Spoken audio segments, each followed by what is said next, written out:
সাধারণত military jet ফাইটাররা এত নিচ দিয়ে রেসিডেন্সিয়াল এরিয়া দিয়ে যায় না, কিন্তু এটা যায়। তখন আমি ভাবলাম, এই যুদ্ধবিমানে তো অনেক বড় প্রযুক্তি আছে, শুধু বিমানে না, সেই পাইলটদের মধ্যেও। স্বাভাবিকভাবেই সে আস্তে আস্তে ভারতের বর্ডারে ঢুকে পড়ে এবং 2টা মিসাইল ফায়ার করে, একটা ভারতের মিলিটারি ঘাঁটিতে, আরেকটা অন্য ঘাঁটির উপর আক্রমণ করে। আর 2টা ঘাঁটি ধ্বংস হয়ে যায় এবং সে আবার পাকিস্তানে ফিরে আসে। আর ভারতীয়রা টেরই পায় না যে কেউ এসে আক্রমণ করে চলে গেছে। ইরফান ভাই আগেই বলেছিলেন, যখন বিমানটা খুবই নিচু দিয়ে একেবারে মাটির কাছাকাছি দিয়ে উড়ছিল, তখন এমনকি আধুনিক এবং উন্নত রাডারগুলো সেটা ডিটেক্ট করতে পারে না, কোনোভাবেই শনাক্ত করতে পারে না। এমনকি যখন সেটা উচ্চতাতেও থাকে, তখনও মূলত তাদের রাডারগুলো বিমানটার অবস্থান নির্ধারণ করতে পারে না।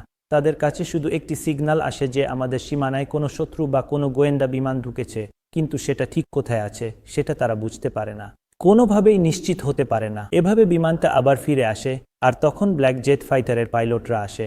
তখন আমরা তাদের সঙ্গে কথা বলি, বিস্তারিতভাবে আলোচনা করি, আর সেখানেই সেই ড্রিলটা শেষ হয়ে যায়। এটাই ছিল সর্বশেষ ড্রিল, এবং এই ড্রিলটি ছিল অত্যন্ত গুরুত্বপূর্ণ ও তাৎপর্যপূর্ণ।